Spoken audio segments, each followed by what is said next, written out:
안녕하세요. 늘 즐거운 사연 앞으로도 계속해서 올려주십사 부탁드리는 심정으로 제 사연도 보내봅니다.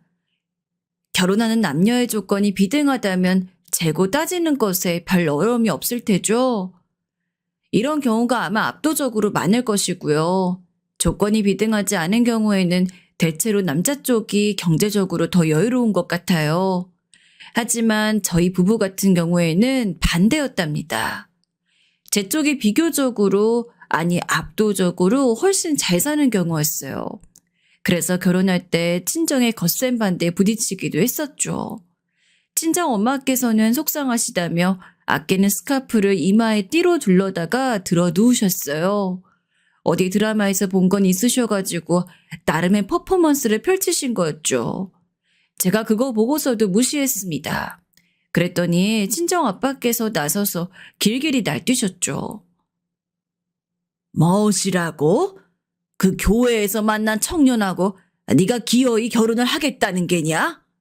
아들만 줄줄이 셋 낳고서 뒤늦게 본 어여쁜 우리 막내딸이 그런 보잘것없는 집안하고 연을 맺겠다니 너에게 들어온 결혼 자리가 몇인데 그걸 전부 다 걷어차고? 난 이거 도저히 그냥은 못 받아들인다. 아빠, 그냥은 못 받아들이시겠으면 열심히 받아들여 주세요. 그럼 되잖아요.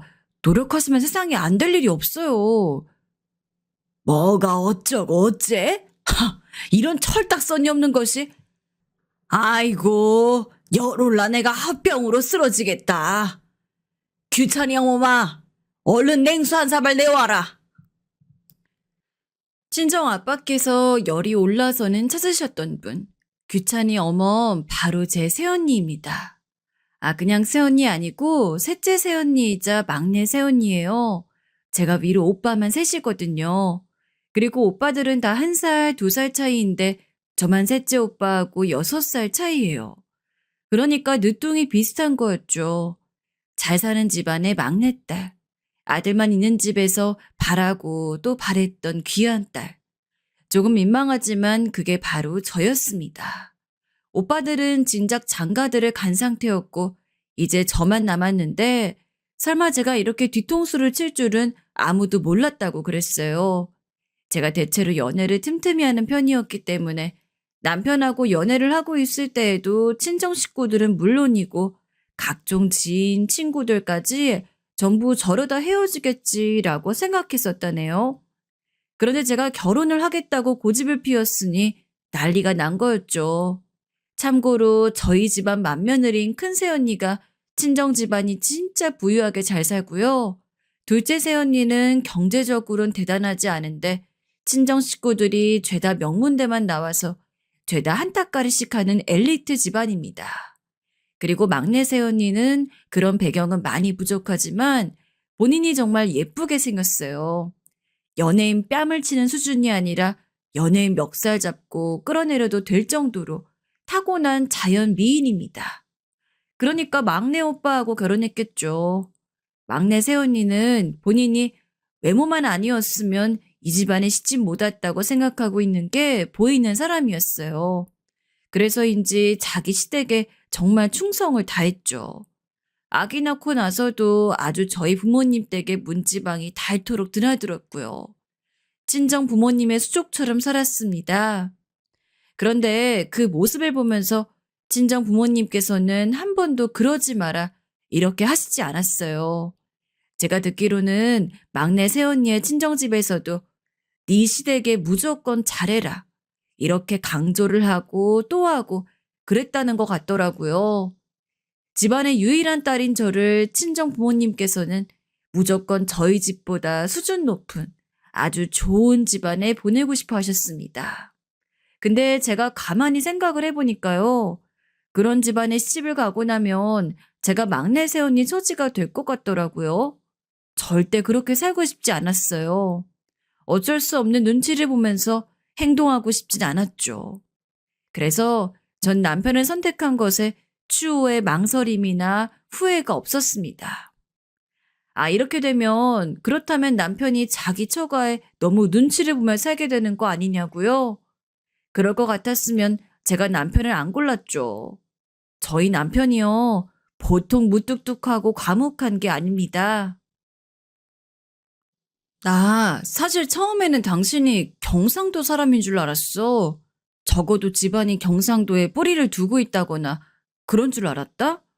왜냐하면 너무 나긋하거나 살가운 맛 없이 무뚝뚝하니까. 딱 할 말만 짧게 하잖아. 내가 오해할 만했다고. 당신도 그렇게 생각하지? 어? 제가 이렇게 물었더니 남편이 어떻게 대답했을 것 같나요? 아예 대답도 안 했습니다. 그냥 미약한 고갯짓 한번 끄덕인 게 다였어요.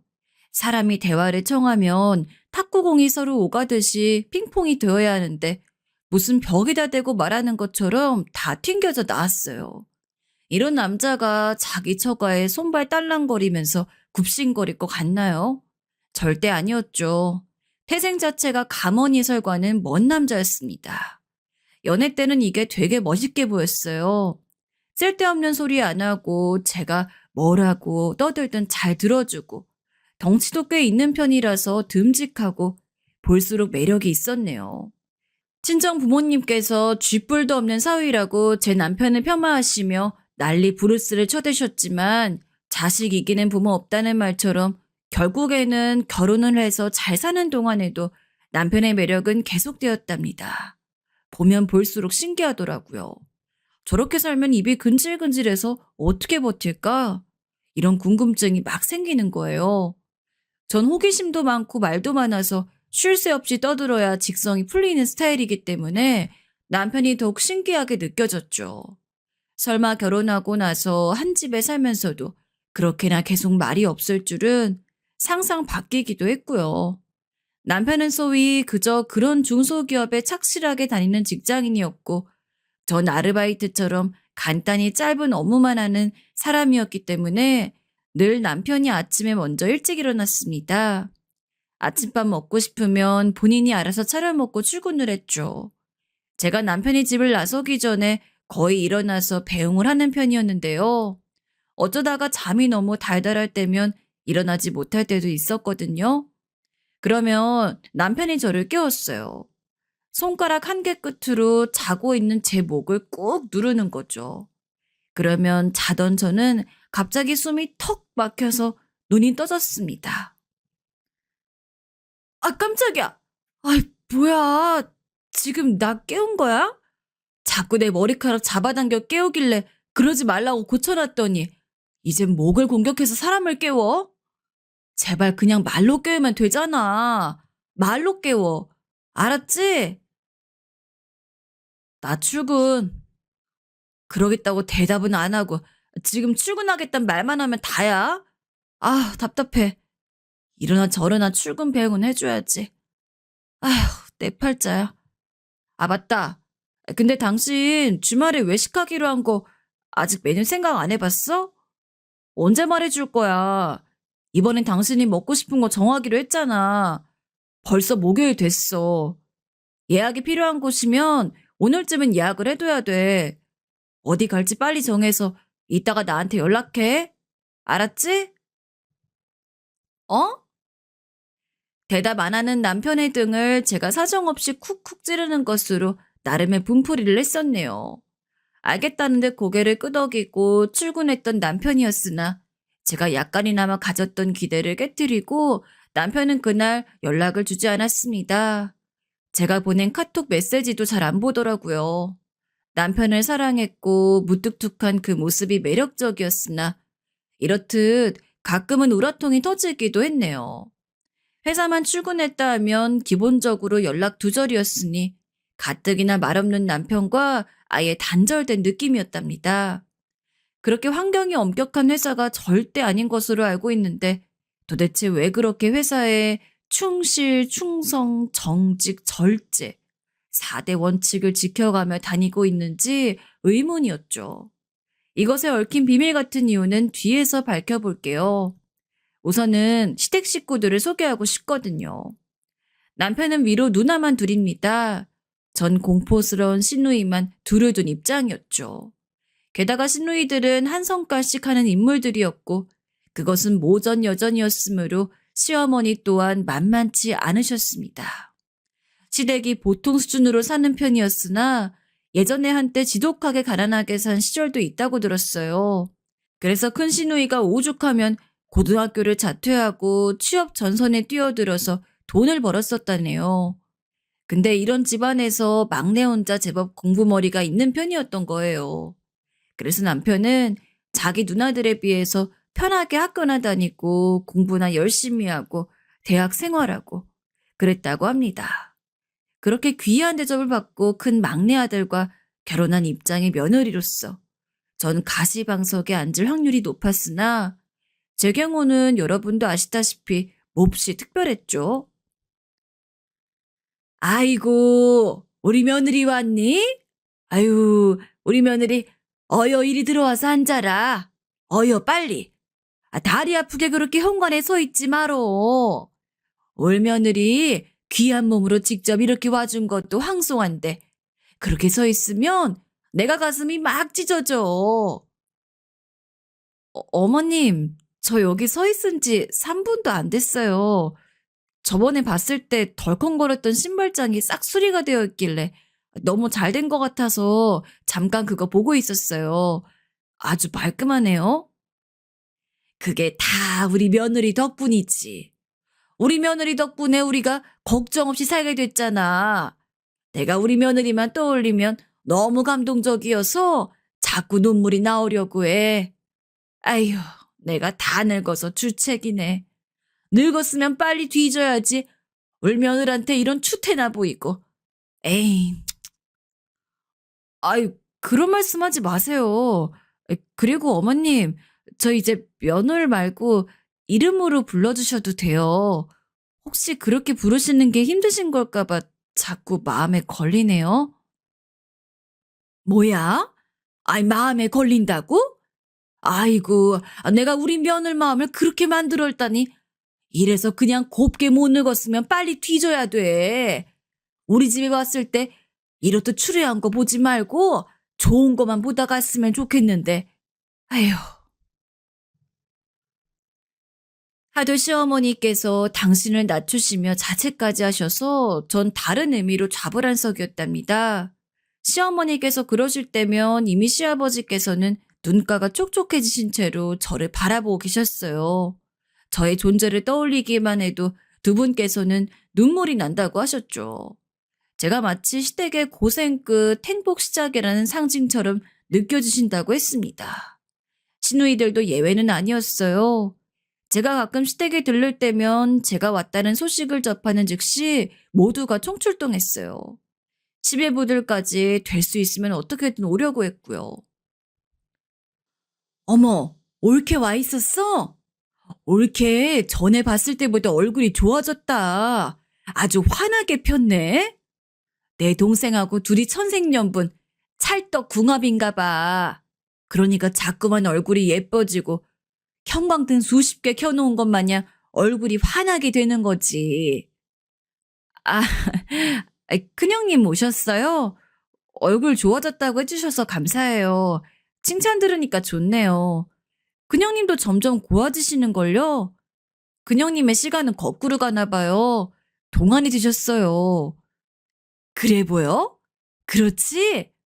올키가 내 부탁 들어줘서 내가 꿈에 그리던 피부관리실 회원권 끊어준 게 아무래도 큰 효과가 있는 것 같아. 내 평생에 그런 좋은 곳에 다닐 줄은 몰랐어. 내가 이번에 거기 다니는 동안 새롭게 애엄마들도 사귀게 됐는데 세상에 다들 고급스럽더라. 올케 덕분에 내가 새로운 인맥들도 쌓게 됐다니까. 저기 근데 마침 이런 얘기가 나와서 말인데 피부관리실에서 만난 애엄마들하고 따로 자리에 나갈 때 내가 옷이나 화장 이런 건 알아서 잘 하겠는데 그 가방 같은 건 어쩔 수가 없더라고. 혹시 올케가 나 가방 하나만 괜찮은 걸로 장만해 줄 수 있을까? 저는 제가 베풀 수 있는 선안에서 야박하게 굴지 않고 해주려고 했던 것 같아요. 그래서 결혼 직전 직후에는 제 눈치만 살피느라 정신없었던 시누이들이 점차 저에게 이것저것 요구에 가까운 부탁을 해왔을 때 웬만하면 거절하지 않고 들어줬죠. 애들 옷, 신발, 장난감 이런 건 예사였고요. 여행지의 고급 호텔 예약이라든지 최신형 냉장고로 가전제품 바꿔준다든지 이런 것들도 해줬네요.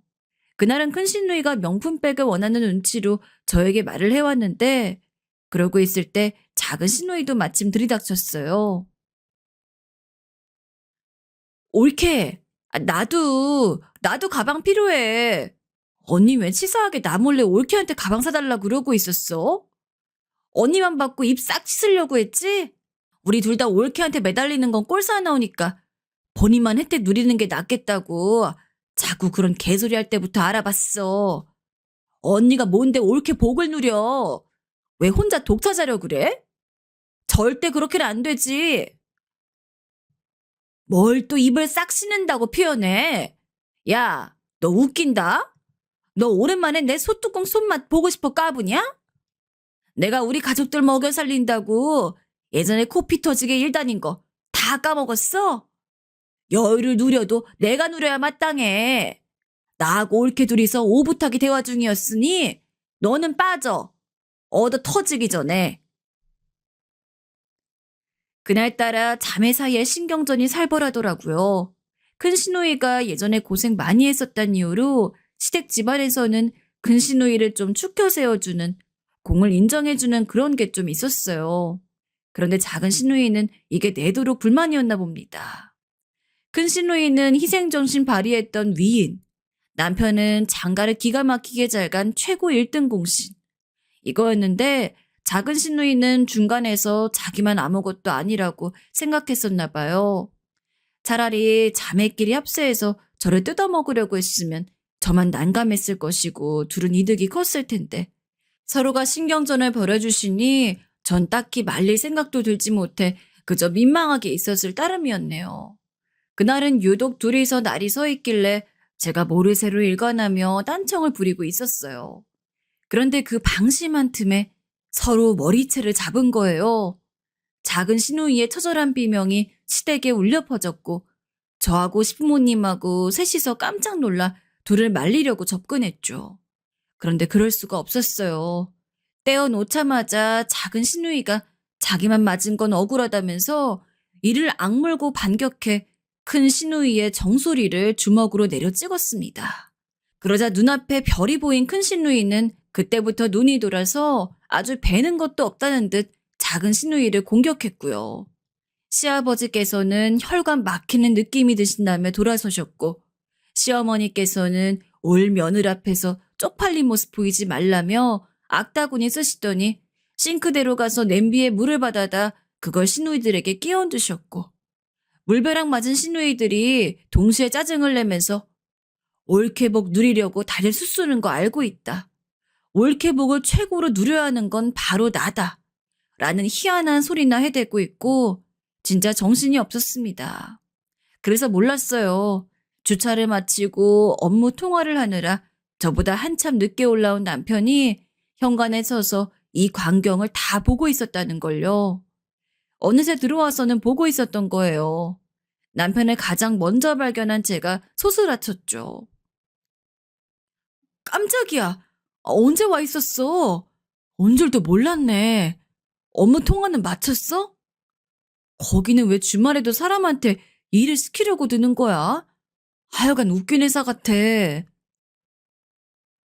제가 제잘제잘 떠들었는데 남편이 무표정하게 한숨을 푹 내쉬더니 성큼성큼 들어와서 두리번거리더니 제 가방을 찾았습니다.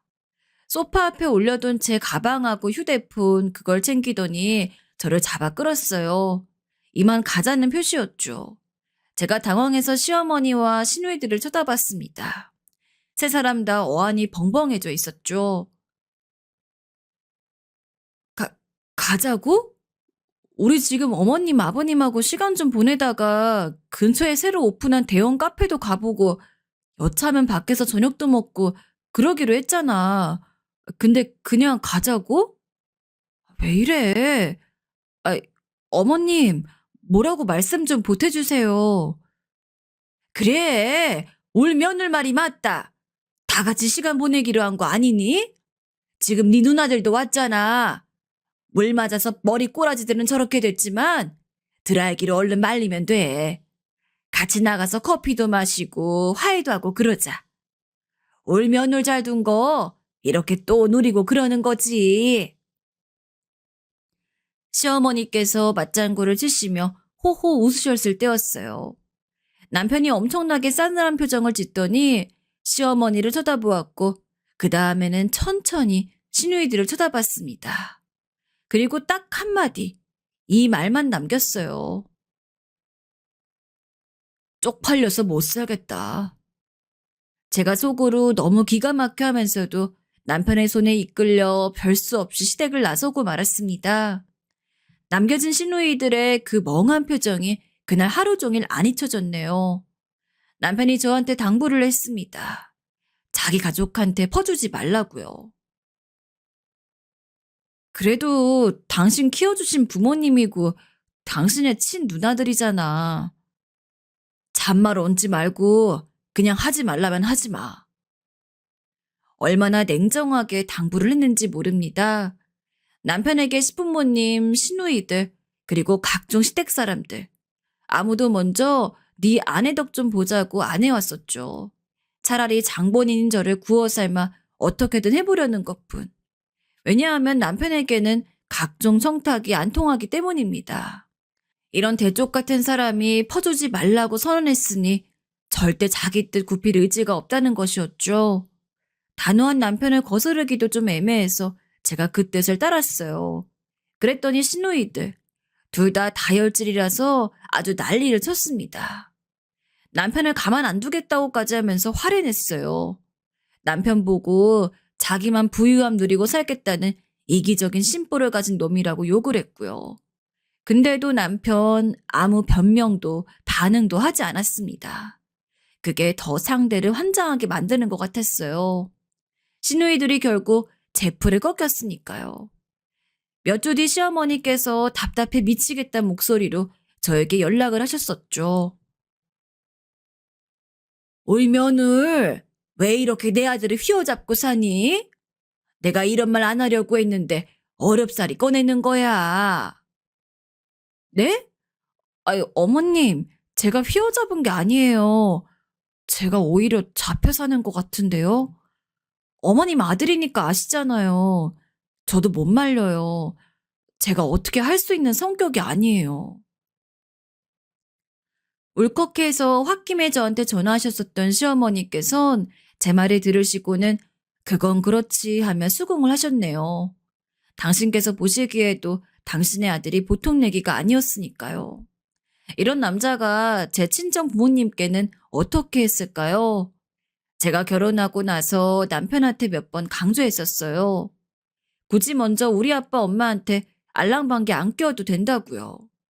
성미에 맞게 안 구는 게 차라리 낫다고요. 남편은 제 의견에 적극 동조한 채로 지냈습니다. 제 남편을 은근히 찬밥으로 치부하던 친정 부모님. 시간이 지날수록 당신들께서 오히려 안달이 나셨나 봐요. 저희 부부가 궁금해 죽겠고 사위를 좀 더 캐내고 싶은데 저희 쪽에서 먼저 제스처를 취하지 않으니 결국 어느 하루는 골프 치자면서 친정 아빠께서 저희를 근엄하게 호출하셨습니다. 골프장에서 제 남편을 향해 기선제압 하시려는 심산 눈치챘죠. 그래도 별 수 없으니 갔어요. 그러나 만만치 않은 제 남편. 친정 아빠께서 뭔 자랑질을 하시든 너스레를 떠시든 상관없이 묵묵하게만 굴었습니다. 그러다 친정 아빠께서 떨떠름한 표정으로 남편을 향해 이러시더군요. 자네는 고단수야.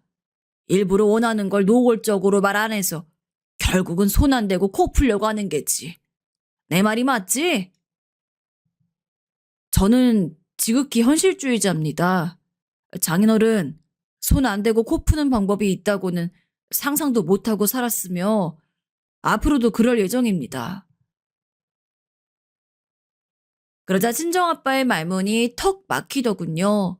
제가 멋대로 결혼을 밀어붙인 게 마음에 안 드신다며 저희 부부를 일부러 등한시하셨던 친정아빠께서는 결국 그날 저에게 몰래 다가와 먼저 이런 말씀을 남기셨답니다. 넌 어쩌다 저런 놈 만나 결혼을 했냐? 제가 저희 만난 이야기 말씀 안 드렸었나요? 저희 식당에서 처음 만났었는데. 에휴, 그런 얘기가 아니잖아.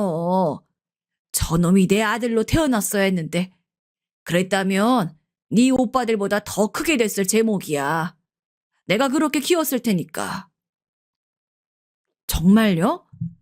그럼 이제 아들이라고 생각하시면 되겠네요. 사위나 아들이나 어쨌든 한 가족이잖아요. 안 그래요? 발상의 전환을 해보세요, 아빠. 이게 아주 말장난으로 지부머리 꼭대기에 올라서려고 하네. 친정아빠께서는 화를 내셨지만 그날 이후로 저희 부부에게 자꾸만 관심을 가지시며 태도 변화를 보이셨죠. 친정엄마께서도 점점 제 남편을 마음에 들어 하셨어요. 온 가족이 모였던 주말 저녁 식사 자리, 친정엄마께서는 외국에 사는 지인분으로부터 받은 최고급 보석이 종류별로 박힌 머리핀을 하고 계셨어요. 그것에 꽂히셨는지 몇 날 며칠 그것만 하고 다니셨던 모양이라 들었습니다. 올림머리를 하시고는 가운데 그 커다란 보석핀을 딱 꽂으신 채 식사를 하셨고 자랑을 하고 싶으신지 그 머리핀 이야기를 꺼내셨을 때 오빠들은 건성으로 잘 어울리신다고 말했어요. 새언니들은 영화배우 같으시다, 미모가 눈부셔서 보석은 안 보인다. 이런 호들갑은 다 떨었고요. 전 그 상황이 좀 어이가 없어서 그냥 대충 괜찮네요 하고 말았는데 분위기상 이제 남편도 뭔가 한마디를 해야 할 때인 거예요. 전 남편이 과연 뭐라고 한마디를 할 것인가 그게 궁금했죠. 아마 멋지십니다. 이렇게 끝낼 거라고 예상했었는데 남편이 저를 놀래켰습니다. 여자 애기들이 공주님 왕관 노래하는 것 같습니다. 그러자마자 막내 새언니가 푸흡 하면서 크게 웃음을 터뜨렸다가 주위의 눈총을 받고서 얼른 입가에 힘을 주는 모습이 보였죠. 무심코 대답했던 남편은 당황하며 수습을 하려고 들더군요. 아, 죄송합니다, 장모님. 제가 보석에 완전히 문외한이라 형형색색 보석들이 박혀 있으니까 오히려 가치를 잘 몰라봤습니다. 남편이 정중하게 사과를 드리는 옆에서 전 내심 머리핀이 예쁘진 않지 라고 생각 중이었어요. 친정 엄마께서는 굴욕을 느끼셨던 것인지 약간 격양된 목소리로 친정 아빠를 향해 이 머리핀 어떠냐고 계속 물어보셨습니다. 친정 아빠께서는 여자들 치장하는 문제는 간섭하고 싶지 않으시다며 대답을 미루시다가 문득 이 기회를 놓칠 순 없다는 표정을 지으시며 이렇게 대답하셨죠. 당신, 그거 밖에선 안 했으면 좋겠어. 좀 창피해. 집에서만 하고 있으면 아무도 뭐라고 안 그래. 이번엔 제가 웃음이 슬쩍 터졌죠.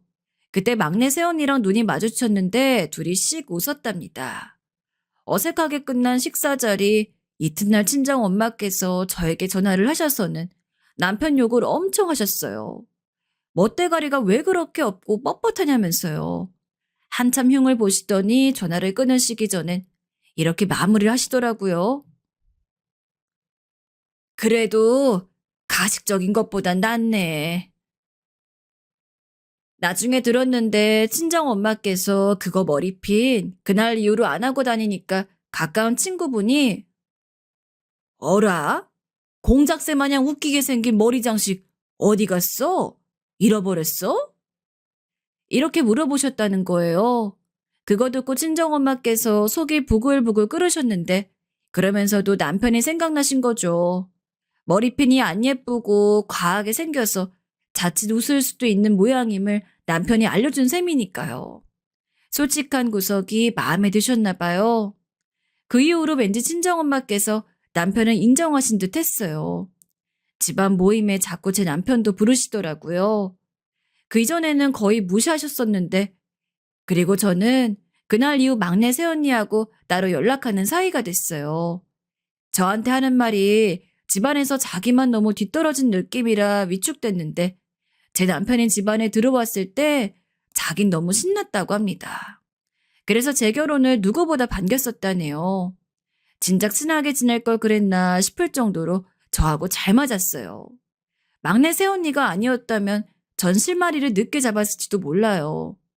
무슨 실마리인가 하면 남편 회사의 말이에요. 당신 있잖아. 왜 주말에도 업무 전화 받아? 그게 맞는 거야? 원래 모든 회사가 다 그래? 고만고만한 중소기업의 특징이야? 제가 몇 번이고 물어봤는데 남편은 정확히 답을 안 해줬습니다. 어찌나 회사 일에 대해서는 과묵한지 저에게 회사의 이모저모를 떠들어준 역사가 없었네요.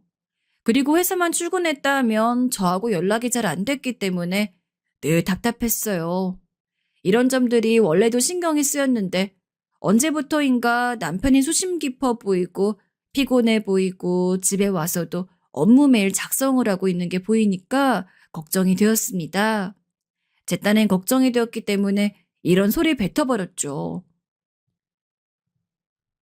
옆에서 보면 진짜 미련해 보여, 당신. 고작 그 돈 받겠다고 이렇게 열심히 해?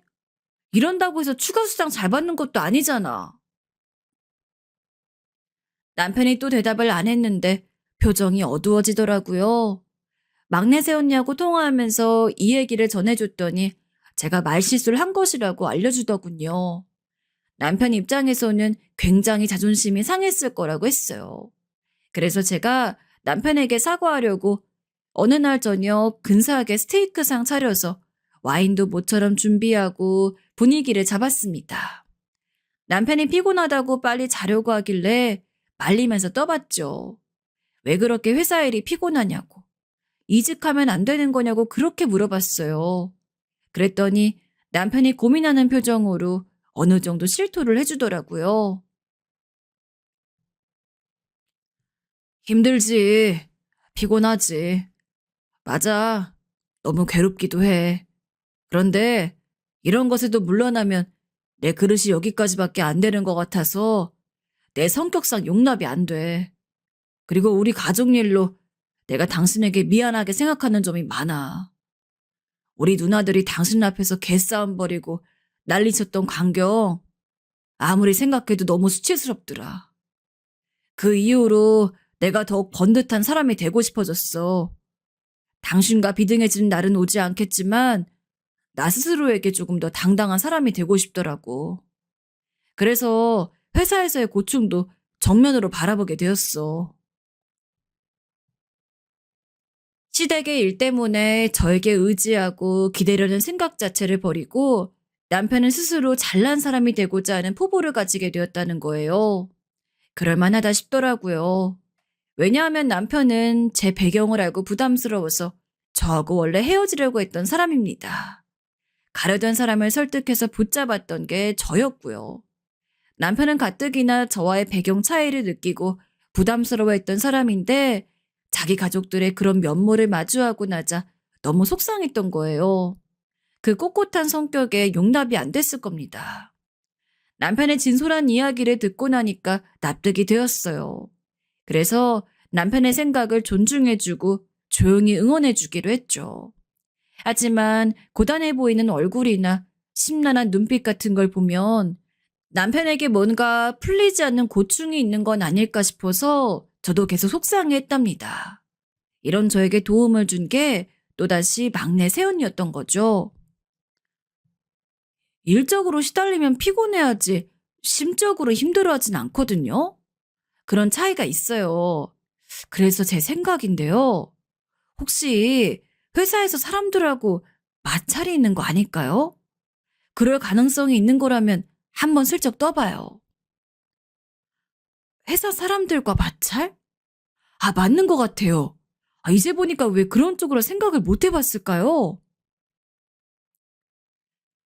제 남편의 성격이 평범하진 않았으니까요. 맞는 걸 보면 맞다고 해야 하고 틀린 걸 보고 틀렸다는 걸 말해야 하는 남편의 성격으로 밀어봤을 때 회사에서 뭔가 인간관계의 문제점을 안고 있을 가능성이 높은 것 같았습니다. 누군가의 눈에 밑보인 건 아닐까 싶어서 너무 걱정이 되었죠. 그래서 계속 남편을 떠보기 시작했어요. 혹시 회사에서 싸운 사람 있냐? 같이 일하는 사람들과는 사이 괜찮냐? 이렇게 많이 물어봤는데 세상에 또 대답을 안 해주는 거예요. 답답해서 미쳐버리는 줄 알았습니다. 근데 자꾸 고단함이 묻어난 눈빛으로 밤마다 한숨을 쉬고 있으니 제가 어떻게 신경을 안 쓰겠어요. 그래서 결국 안 쓰려고 했던 방법을 쓰게 되었죠. 내가 이 방법을 써서 당신 입을 열고 싶지 않았는데 별 수 없네. 당신 자꾸 이러면 내가 뒷조사 같은 거에서 당신의 회사 생활 알아낼 거야. 나 한다면 할 수 있는 사람인 거 당신도 충분히 알지? 뭐? 절대 그러지 마. 그냥 내가 얘기해 줄 테니까 그렇게 하지 마. 그러면 난 앞으로 당신 못 믿게 될지도 몰라. 그래. 내가 남편 뒷조사하는 아내가 되지 않도록 당신이 얼른 도와줘. 속에 든 걸 그냥 편하게 털어놔봐. 그러자 드디어 남편이 깊은 한숨과 함께 진짜 고민거리를 털어놓았습니다. 모든 게 직속 상사 때문이라고 그랬어요. 상사하고 갈등을 빚고 있었다니 직접 남편에게서 들으니까 심장이 철렁 내려앉더군요. 얼마나 마음고생이 심했을까 싶었습니다.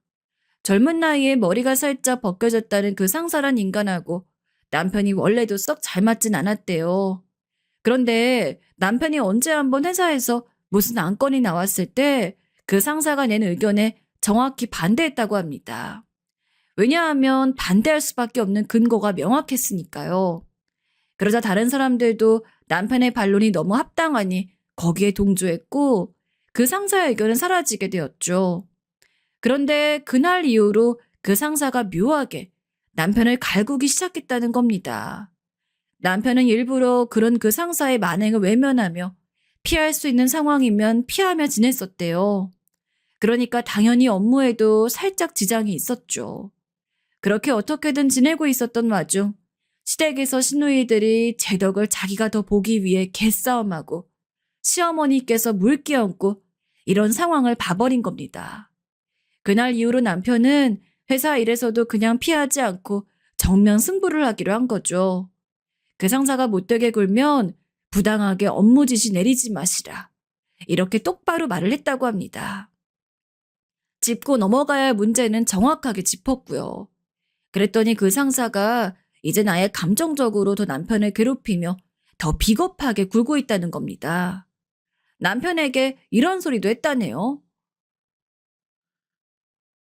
아직 아이도 없으면서 벌써부터 사회생활 이렇게 못하면 나중에 처자식 어떻게 책임지고 먹여 살리려 그래?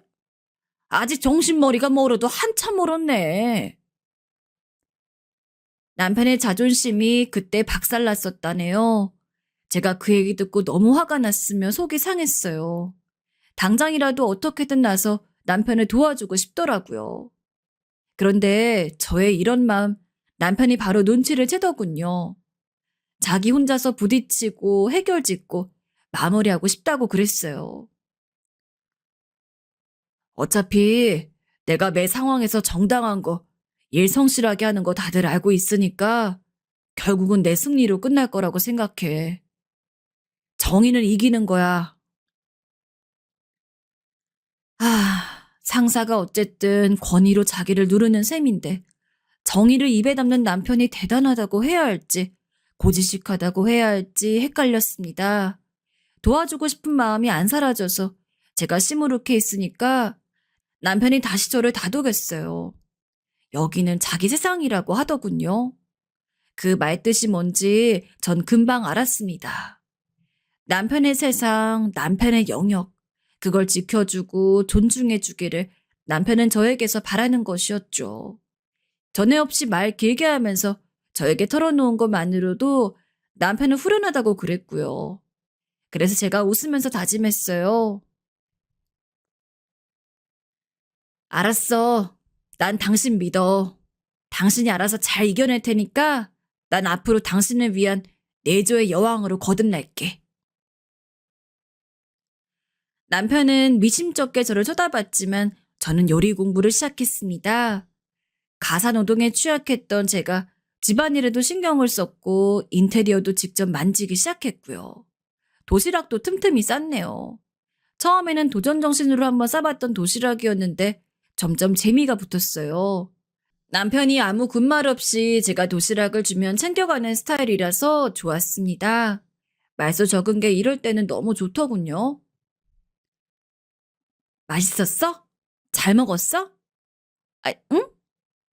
당신 도시락 먹는 사람들끼리 모이는 구역이 있다면서 거기서 먹는 거잖아. 거기서 당신 도시락이 제일이지? 내가 싼 게 제일 맛있게 생겼지. 어?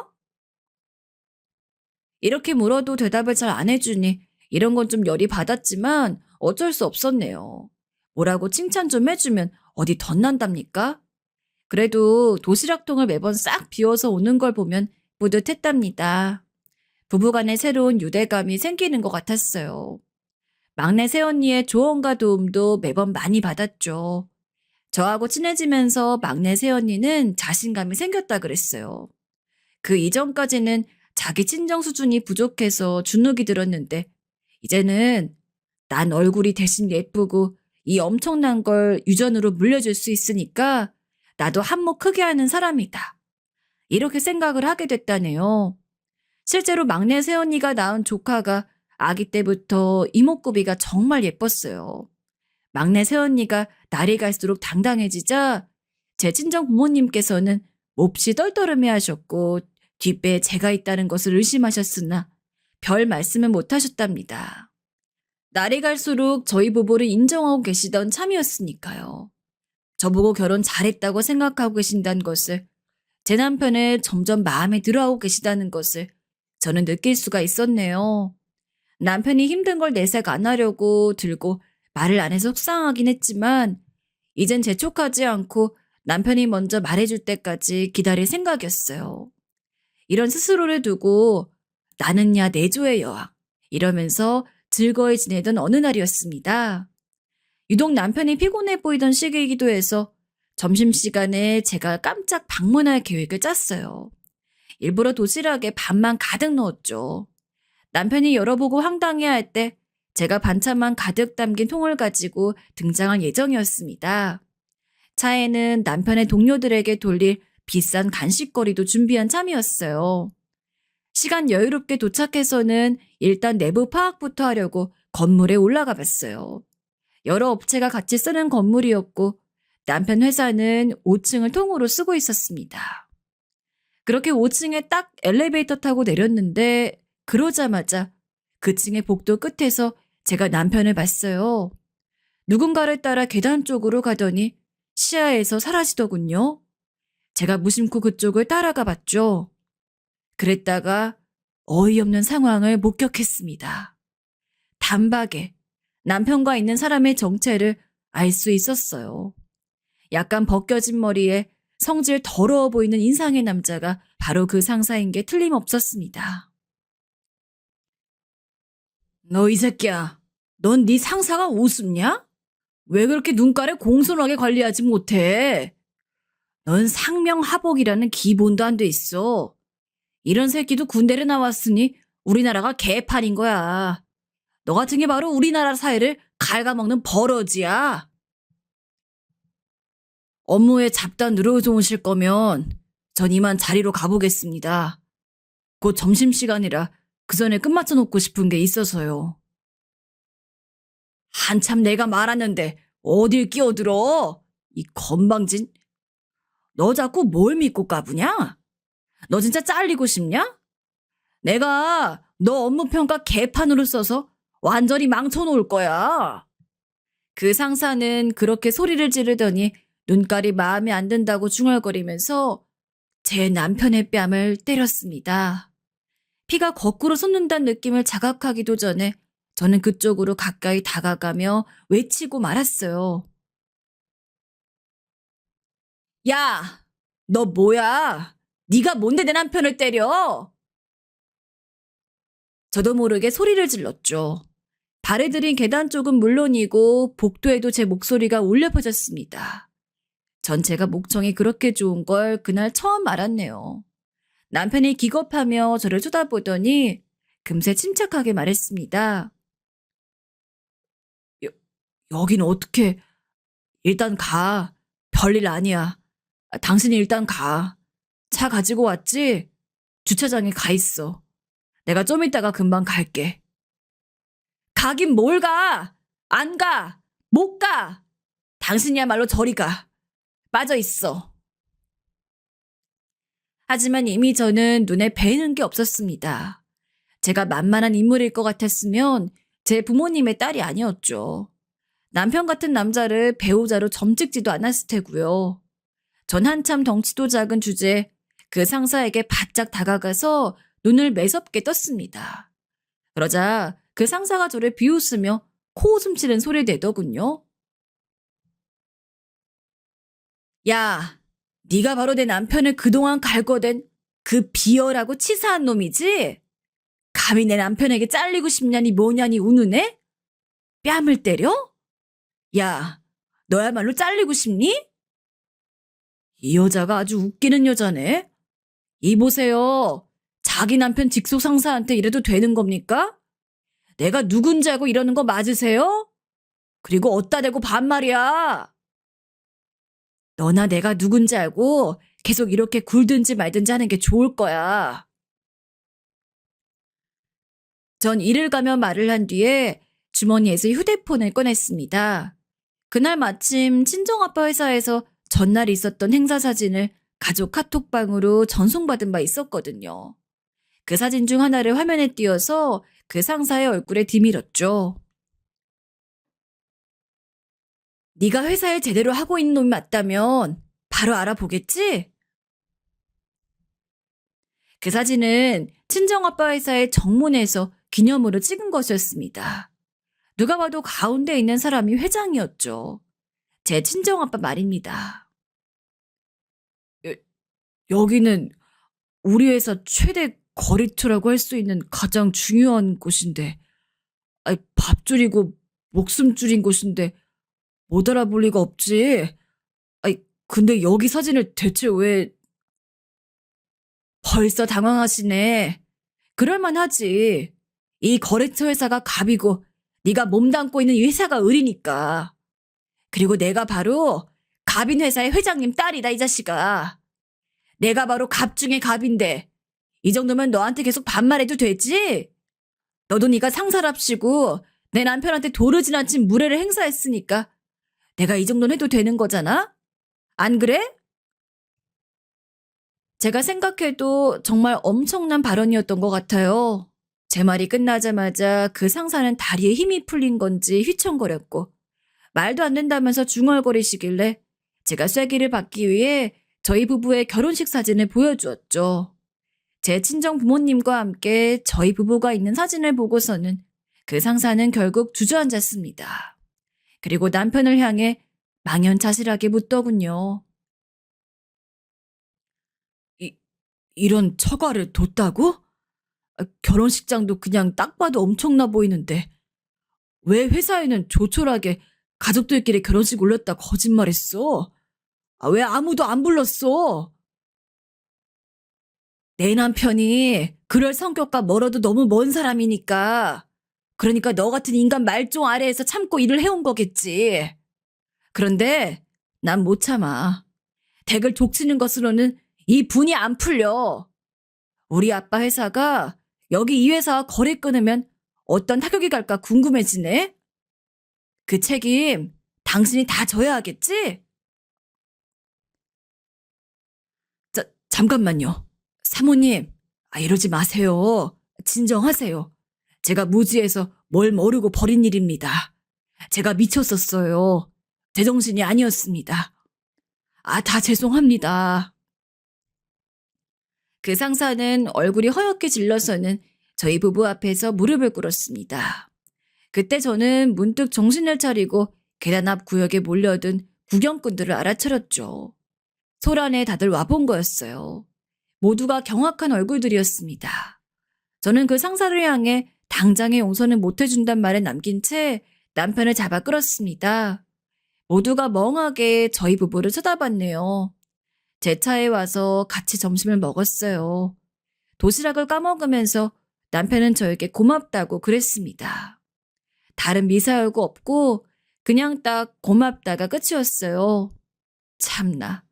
근데 저도 다른 말 더 들을 생각 없었기에 고개만 끄덕였네요. 근데 황당했던 건 남편이 밥을 다 먹는 대로 사무실에 다시 올라가서 오후 근무를 하겠다고 했기 때문이에요. 기가 막혔네요. 그런 일을 겪고도 굳이 업무를 이어가겠다니. 봐도 봐도 신기하고 놀라운 사람. 그게 바로 제 남편이었습니다. 친정아빠 회사를 들먹였으니 장본인의 귀에도 들어가야 맞다고 여겼고 전 친정 부모님께 이 사건을 말씀드렸어요.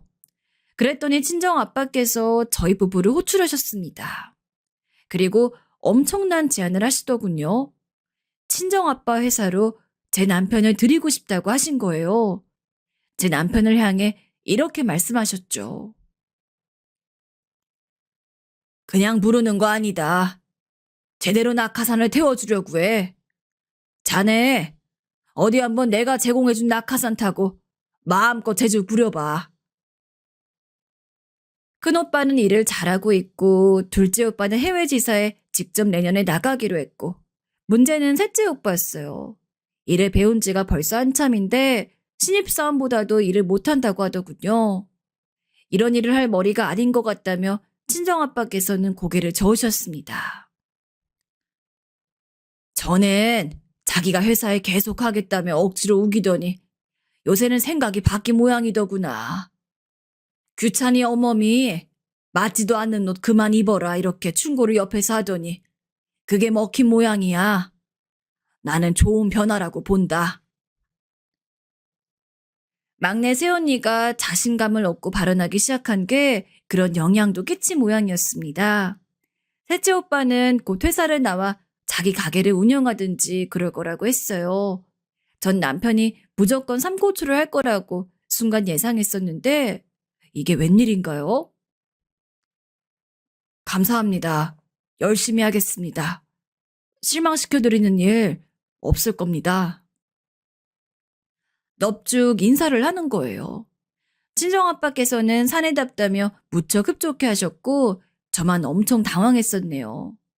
집에 오는 길에 대체 무슨 생각인 거냐고 남편한테 물었더니 친정아빠께서 그런 제안을 하시는 순간 몸에 막 열정이 솟아난 스스로 느껴서 그랬다고 했습니다. 친정아빠의 회사로 들어가서 더 크게 성장해보고 싶은 모양이었어요. 당황스럽기도 했지만 역시 제가 남편감 잘 고른 것 같아 남몰래 뿌듯했네요. 제 남편 처음에는 친정아빠의 회사에서 우왕좌왕하기도 했었지만 금세 성과를 보이며 친정 집안의 모든 사람들을 놀라게 만들었어요. 성실하고 꽤 안 부리니까 모두가 인정할 수밖에 없었죠. 아, 제 남편을 오래 괴롭혔던 그 상사, 주변의 수군거림을 이기지 못하고 자진 퇴사했었어요. 더 연봉 많이 주는 곳으로 간다고 퇴사 전날에 떠들었다고 하던데 그곳이 얼마 못 가 부도가 났다네요. 고연봉으로 유혹하는 건 다 이유가 있었던 것이죠. 그 이후로 작은 데를 가서 직접 발로 영업까지 뛰는 모습을 어느 날 남편이 우연히 봤었다고 했습니다. 번듯하고 멀끔한 차림새의 남편을 보고 그 상사가 움츠려들더니 먼저 피해버렸다네요. 다 자기 자리를 찾아간 거겠죠.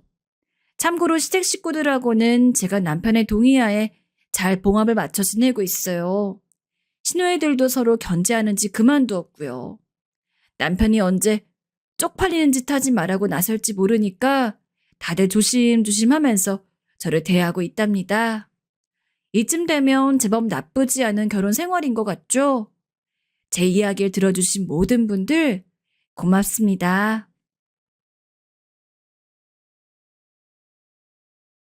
남편은 요새 젊은 사람들 치고는 무려 형제가 4명이나 있는 집의 장남이었습니다.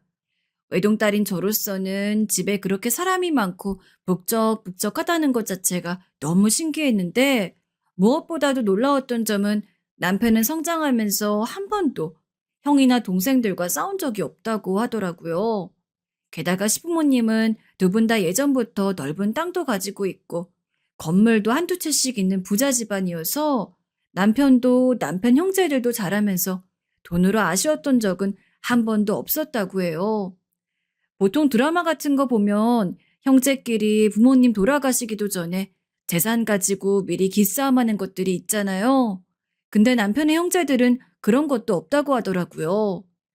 사실 제가 직접 남편이랑 결혼을 해서 서방님들을 보기 전까지는 남편한테만 전해들은 이야기가 전부였던지라 잘 실감이 안 났는데 결혼 허락을 처음으로 받으러 가는 날 전 시부모님 정도만 보는 줄 알았는데 나중에 방문하기 직전 남편이 이야기를 했습니다.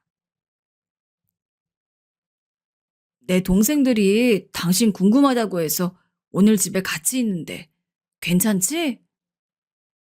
나를? 알겠어. 사실은 안 괜찮았어요. 하지만 이미 집에서 저를 보려고 기다리고 있다는데 제가 마음대로 가라고 할 수도 없는 거고. 그냥 겸사겸사 그렇게 남편이 이야기하던 형제들 우애 감상이나 할 겸해서 좋게 좋게 생각하며 집에 가니 이미 첫 광경부터 어지간한 집이랑은 느낌이 달랐습니다. 덩치 큰 남자들이 부엌에 우르르 들어가서는 상을 차리겠답시고 냉장고에서 반찬을 꺼내고 요리를 하고 온갖 부산을 다 떴는데 그냥 딱 그 모습만 보더라도 진짜 사이좋게 자라왔다는 걸 알겠더라고요. 결혼을 하고 나서는 그 모습을 더 실감할 수가 있었습니다. 보통 이렇게 자식들 많을 때 한자리에서 다 모이려면 명절이나 부모님 생신 같은 때 말곤 별로 기회가 없잖아요. 사실 서로 만나려고 하지도 않고요. 근데 당장 남편만 보더라도 주말이 되면 내 동생들한테 전화를 걸곤 했습니다. 그러면서 형제들끼리만 만나서 근처 단골 술집에서 술 한잔 하기도 하고 아니면 시댁에 가서 가족끼리 다 같이 저녁을 먹기도 했죠. 당신 원래 이렇게 서방님들이랑 자주 만나? 어. 근데 지금은 애들이 다 바빠서 예전이랑 비교하면 오히려 많이 못 만나는 편인데? 솔직히 처음에는 좀 적응하기가 힘들었던 것 같아요. 제가 낯을 조금 가리기도 하고 특히나 시댁은 누구에게나 부담이 되는 존재잖아요. 솔직히 어지간히 살가운 며느리들처럼 서방님, 서방님 하면서 얘기도 자주 걸고 어머님이랑 아버님한테 애교도 부릴 수 있으면 좋겠지만 성격상 그게 도저히 안 되다 보니까 식사 자리에 가서도 꼭 꺼다 놓은 보릿자루가 된 느낌을 자주 받고는 했습니다. 세아가 이것도 좀 들어봐라. 네가 이거 좋아한다면서? 그래가지고 내가 일부러 특별히 만들었는데 많이 먹어. 물론 시부모님은 참 다정한 분이셨습니다. 불행 중 다행이죠. 제가 아마 그 분위기에 잘 어울리지 못하고 있다는 거를 아셨던 것 같습니다. 그래서인지 저를 더 챙겨주시려 했던 것 같아요. 게다가 서방님들도 형수님 하면서 제가 어떻게든 대화에 낄 수 있게 도와주기도 하고 나중에 들어보니까 남편한테 슬쩍 이런 이야기도 했다고 하더라고요. 형수님은 이런 거 안 좋아하실 수도 있으니까 형이 나중에 슬쩍 물어보고 잘 챙겨드려. 우리야 뭐 아무 때나 만날 수도 있는 건데 굳이 자주 볼 필요는 없으니까. 그래도 사람이 노력하면 뭐라도 된다고. 어느 정도 시간이 지나니까 저도 그래도 동서들이랑 반쯤은 친구처럼 이야기도 하고 시부모님에게도 예전보단 조금 애교스러운 말도 할 수 있게 되고 서방님들도 과거보다 훨씬 더 편해져 가지고 이젠 가끔 심심하면 남편한테 먼저 우리 시댁에 가서 저녁이나 먹을까? 하고 제의하게 되더라고요.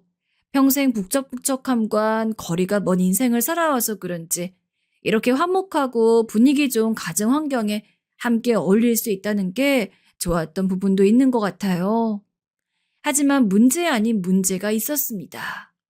거의 1, 2주에 한 번씩 시댁에서 온 가족이 다 모여 식사를 하면서 분위기도 좋고 다 좋았지만 그 와중에 시부모님이 너무 자주 다투셨다는 겁니다. 내가 이 요리에는 후추 뿌리지 말라 그랬잖아요. 대체 몇 번을 이야기 알아들어요? 아니, 그까짓 거 좀 까먹을 수 있지. 내가 요리에 후추 하나 뿌렸다고 이렇게 큰 소리 들어야 돼? 아니, 그니까 처음부터 뿌리지 않으면 되지. 왜 뿌려서 이 사단을 만들어요? 아이, 그럼 앞으로 당신이에요. 이 사람 정말 기껏 부엌에 들어가서 요리했더만 자식들이랑 며느리 앞에서 이래야 해요? 아휴, 싸우는 이유가 엄청 중요하기라도 한 거면 말을 안 합니다. 두 분이 다투시는 걸 자세히 들어보면 정말 남들은 애초에 싸우지도 않을 만한 무척 사소한 일로 자주 다투셨어요. 너무 자잘해서 기억도 안 나는 게 태반인데 그나마 너무 이상해가지고 생각이 나는 것들만 몇 가지 이야기하자면 한 번은 두 분이서 거실에 앉아 빨래를 개고 계셨습니다. 그리고 저는 동서들과 설거지를 하고 있었고 서방님들은 방 청소를 하고 있었어요. 근데 갑자기 거실에서 또 평소처럼 투닥투닥 다투는 소리가 나길래 가서 들어보니 시아버지가 빨래 하나 뒤집어서 갠 모양입니다. 근데 시어머니가 그걸 가지고 시아버지에게 삿대질 하면서 아니, 대체 빨래를 몇십 년을 했는데도 이런 거 하나 구별을 못해요? 라며 타박을 했고 시아버지도 시아버지 나름대로 실수한 걸 가지고 왜 그렇게 날카롭게 구느냐며 시어머니에게 화를 냈죠. 아니 왜 그니까 빨래 하나도 제대로 못 개냐고요. 아이고 답답해. 뭐야? 이 사람이 지금 누구 보고 답답하대? 당신 요리 솜씨 별로인 거, 청소 제대로 못하는 거 여태껏 참아준 사람이 누군데? 뭐, 뭐라고요? 누가 뭘 못해요? 지금까지 잘만 먹어놓고서는 이런 어이없는 양반을 봤나? 그나마 서방님들이 일찍이 말렸기 때문에 두 분의 싸움은 그런 식으로 일단락됐지만 정말 그 사이에서 뭐라 해야 할지 너무나 뻘쭘하고 민망했어요. 이후에도 솔직히 두 분 사이가 그렇게 좋아 보이진 않았습니다. 딱 봐도 그때 싸운 여파로 냉전 관계가 이어지는 것 같았죠. 또 한 번은 가족끼리 모여 보쌈을 시켜 먹고 있을 때였습니다. 시어머니는 원래 보쌈을 먹을 때 아무것도 안 찍어 드시는 스타일이고 시아버지는 반대로 일반 사람들보다 장을 듬뿍 찍어서 먹는 스타일이었는데 시아버지가 본인 먹을 보쌈을 젓가락에 짚고 쌈장을 푹 찍어 그릇으로 가져가다가 시어머니가 딱 먹으려고 집은 보쌈에 장이 떨어진 것입니다. 당신은 장을 찍어 먹을 거면 좀 적당히 찍어서 가져가야지. 아, 이게 뭐예요? 내가 먹을 보쌈까지 장이 묻었잖아요. 아니, 장 묻어 먹기 싫으면 내려놓고 다른 거 먹으면 되지. 뭘 그렇게 유난이야, 유난은? 유난이라뇨? 내가 싫으면 싫은 거지 말도 못해요? 누가 말하지 말래?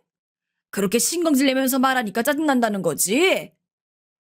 왜 그렇게 사람이 매사 승질이야? 그날도 서방님들이 두 분을 말리느라 애쓰고 점 한두 번이야 그냥 조금 예민하셔 그런 거겠구나 싶어도 매번 만날 때마다 그런 식으로 싸우는 모습을 보고 있자니 왜 두 분은 나한테도 잘해주시고 다른 동서들한테도 잘해주시고 남편이나 서방님들한테도 좋은 부모님인 것 같은데 정작 두 분은 사이가 안 좋으신 거지 라는 의문이 들더라고요. 여보, 혹시 어머님이랑 아버님 사이가 별로 안 좋으셔? 어째 우리가 밥을 먹으러 갈 때마다 싸우는 것 같은데. 너무 궁금해서 참다가 나중에는 제가 남편한테 물어봤습니다. 그래도 남편은 아들이니 부모님이 왜 그렇게 자주 싸우는지 알 것 같아서요. 그랬더니 아니나 다를까 남편은 다 안단 듯이 고개를 끄덕이면서 저한테 이야기를 해줬습니다. 두 분 젊었을 적에 아버지가 어머니한테 좀 잘못을 해서 그래. 아버님이? 무슨 잘못을? 아휴, 말하자면 긴데 말이야. 시아버지는 연세가 있으신데도 불구하고 굉장히 잘생기신 얼굴이었습니다. 게다가 옛날 사람 같지 않게 키도 크시고 저도 처음에 시아버지 얼굴을 봤을 때 인기 정말 많으셨겠다 하고 생각을 했거든요. 근데 잘생긴 사람은 얼굴값을 한다는 게 옛날부터 전해져 오던 말인 건지 실제로 시아버지가 시어머니랑 결혼을 한 지 얼마 안 되었을 시절. 그러니까 젊으실 적에 여자들이 꽤나 따랐다고 합니다. 결혼을 했는데도 말이죠. 뭐 그냥 여자들이 시아버지를 좋아하고 마음에 담아두는 거야 누가 뭐라 할 수가 없겠지만 문제는 시아버지도 그런 인기를 즐기셨던 모양이에요. 여자들이 시아버지를 부르면 시어머니한테 말을 안 하고 나가서 놀다가 들어온다든가 심지어는 몇몇 여자들한텐 본인이 결혼했다는 사실을 숨겼다고 하더라고요. 이걸 다행이라고 해야 할지 아니라고 해야 할지 모르겠지만 일단 두 집 살림 같은 건 전혀 안 하셨다는 게 확실한데 그렇다고 해서 바람을 피지 않은 거라고 하기에도 참 애매모호하고 근데 문제는 우리 엄만 이 사실이 드러나기 전까지 정말 아버지가 그런 행동을 하고 있을 거라고는 상상도 못 하셨어. 워낙 아버지를 철석같이 믿으셨거든. 근데 엄마가 알게 된 계기가 참 엄마와 예전부터 친한 친구가 있었는데 아버지가 하필 그 친구랑 바람을 피셨나 봐. 사랑한다 어쩐다 말도 하고 마침 그 친구네 집에 놀러 갔던 우리 엄마가 그 장면을 딱 목격하면서 알게 된 거지. 아버님이 너무하셨네. 아무리 그래도 바람은 아니지. 아무튼 그래서 그 사건 때문에 두 분이 사이가 안 좋으신 거야? 그렇지 뭐. 그 일 뒤로 아버지가 특별히 어머니한테 사과를 제대로 한 것도 아니고. 옛날 분들이라 이혼까지 할 생각은 못 하셨을 거야. 게다가 자식들도 넷이나 있는데 그냥 애들 보고서 어찌어찌 살다가 지금까지 온 건데 엄마 입장에서 그때 느꼈던 충격이 가실 리가 있겠어. 그제야 이해가 가더라고요. 왜 어머님께서 아버님에게 그토록 틱틱거리시는지. 아버님은 또 그걸 못 참고 그러시는지. 허나 어쨌든 저는 며느리이고 옛날 분들이라 그런지 그렇게 좋지 않은 사이를 지내면서도 이혼 이야기를 안 꺼내셨다길래 그냥 그런가 보다 하고서 있었습니다.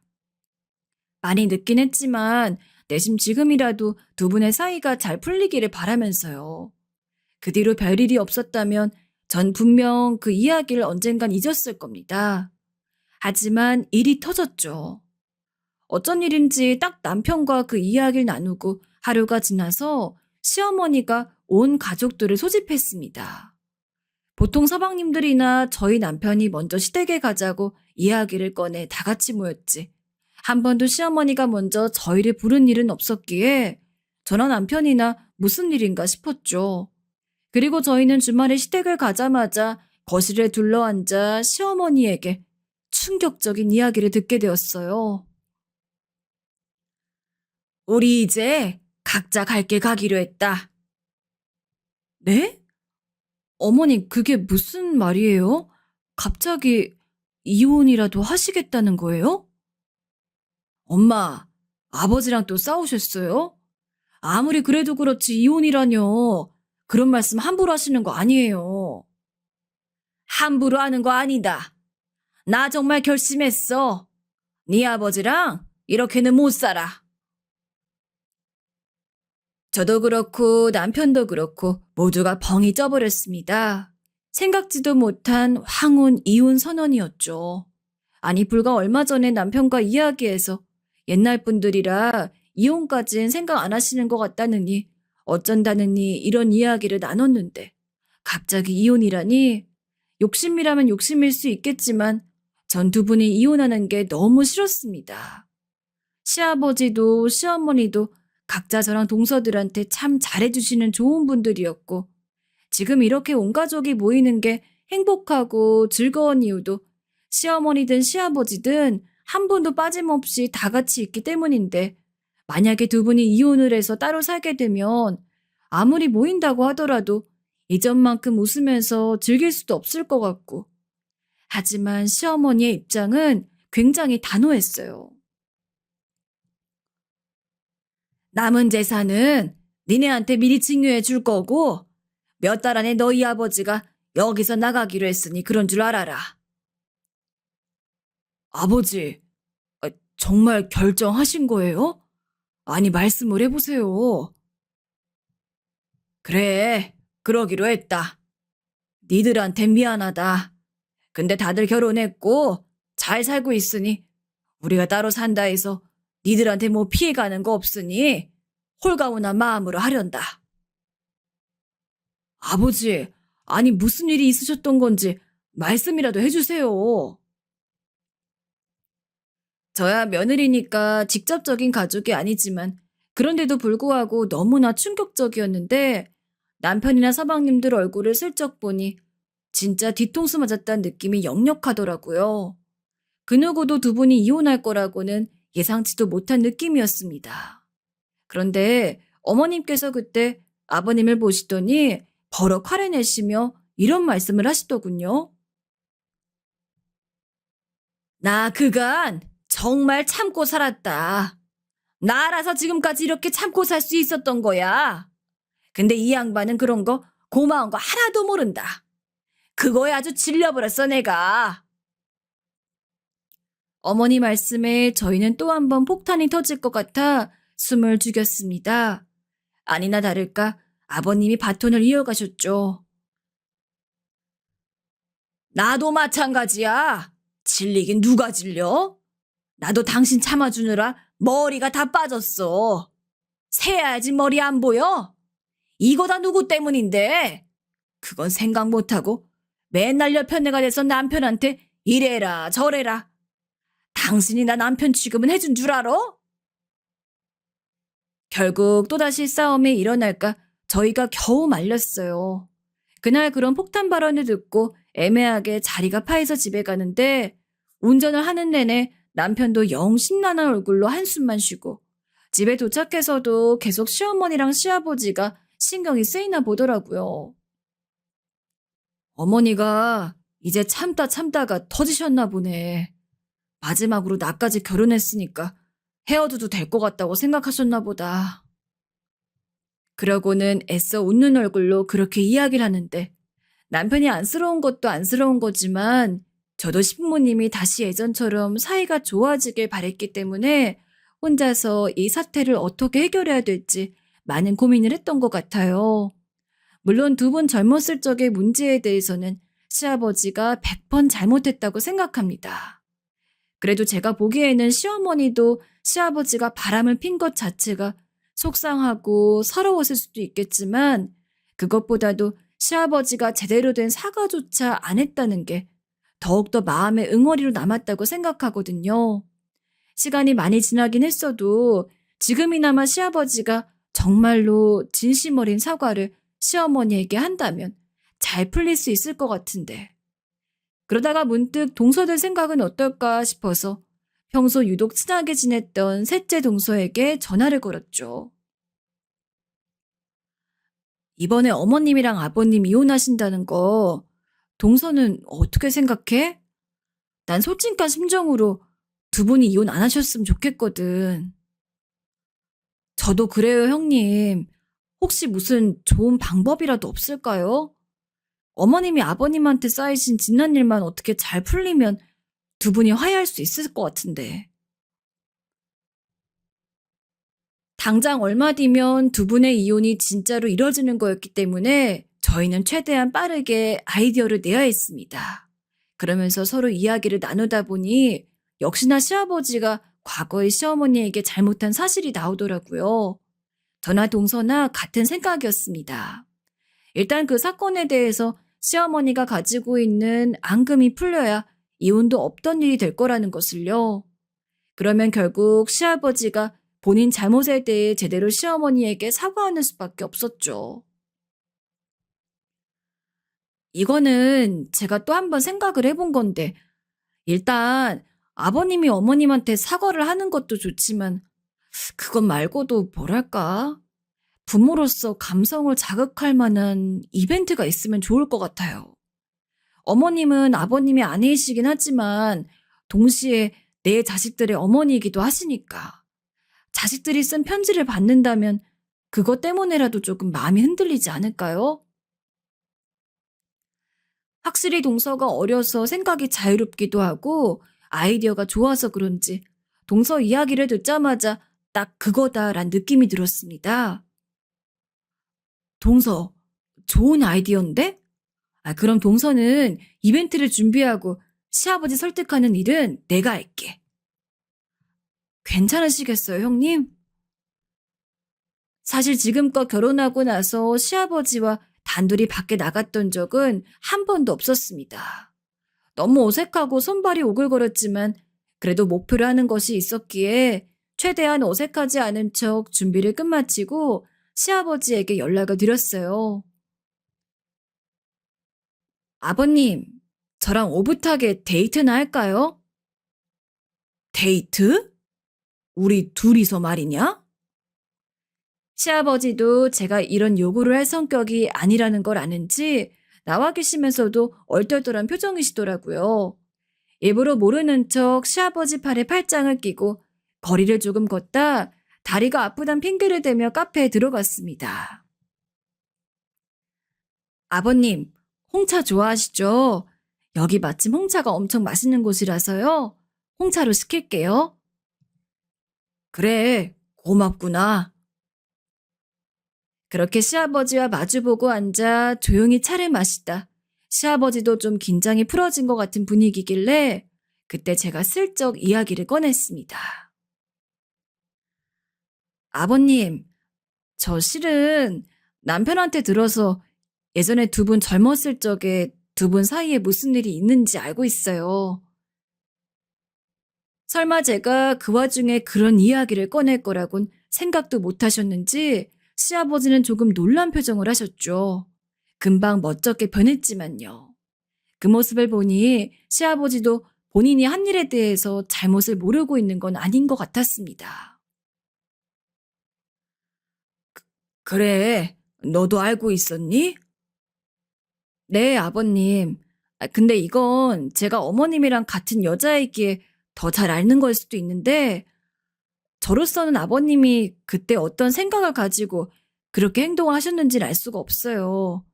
하지만 아버님이 어떤 의도셨던 어머님의 입장에서는 분명히 큰 상처였을 거라고 생각을 해요.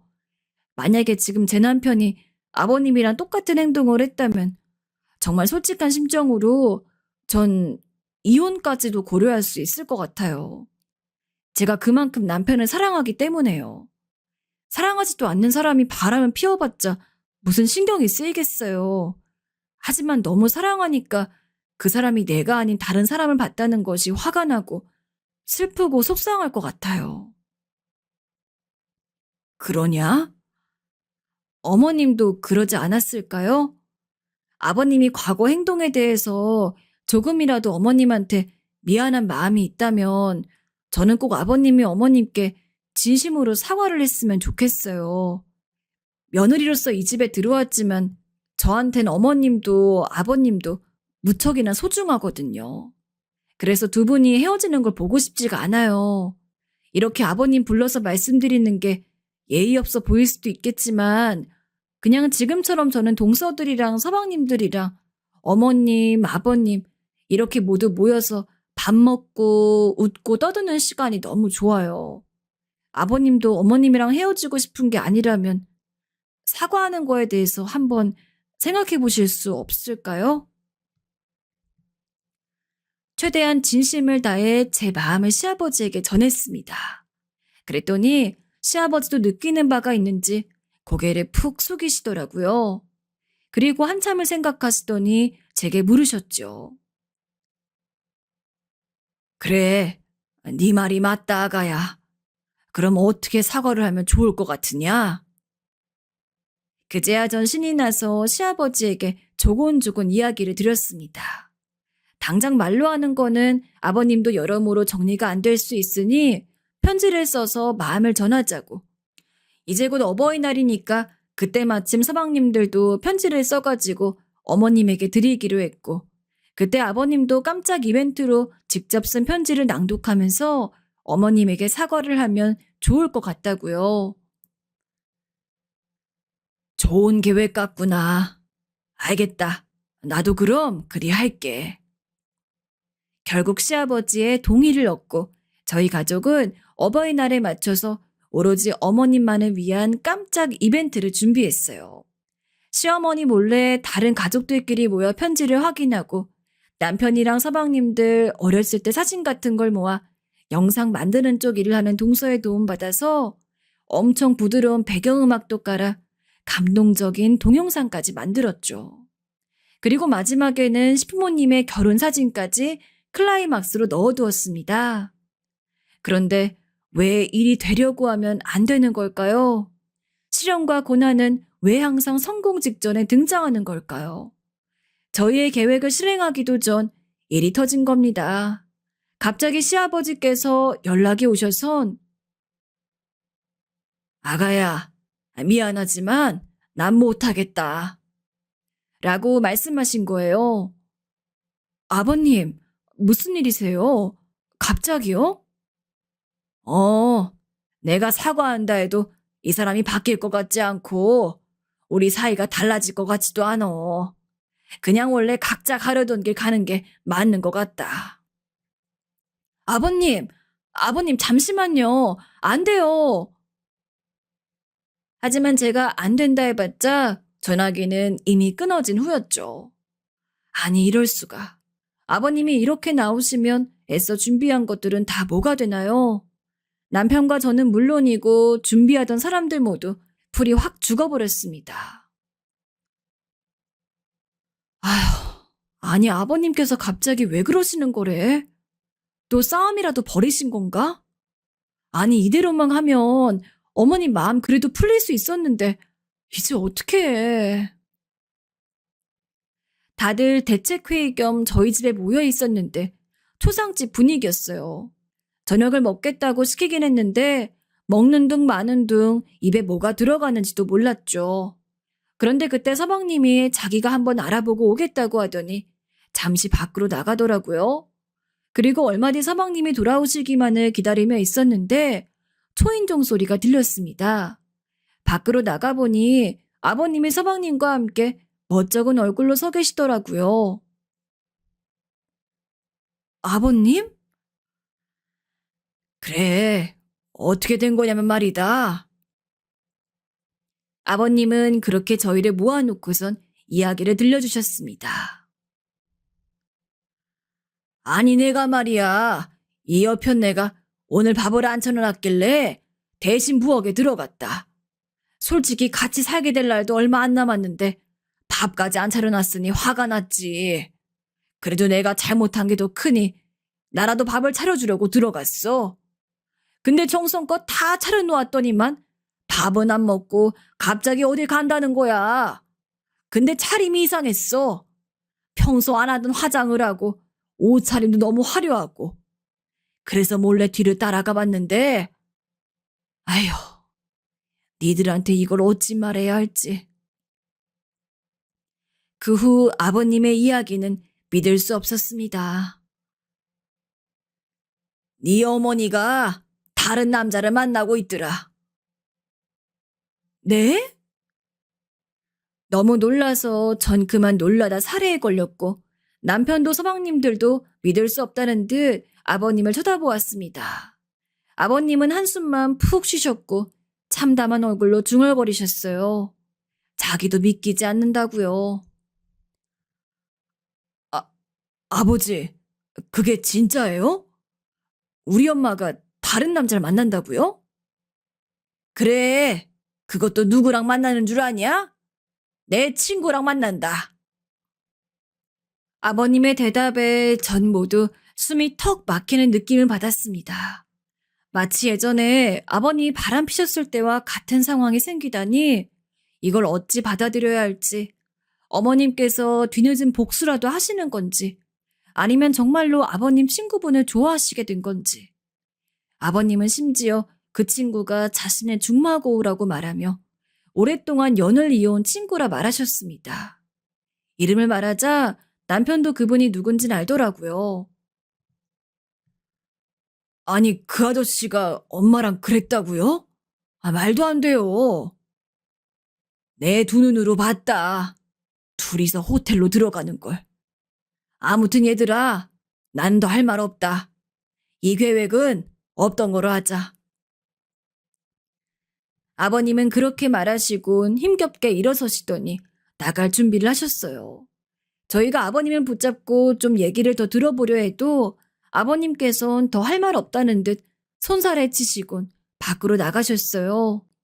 저흰 그저 왠지 모르게 쓸쓸해 보이는 아버님 뒷모습을 바라만 보고 서 있었죠. 아버님이 나가시자 남편은 분을 터뜨렸어요. 엄마가 아무리 그래도 어떻게 아버지 친구랑 그럴 생각을 하냐는 둥. 말도 안 되는 이야기라는 둥.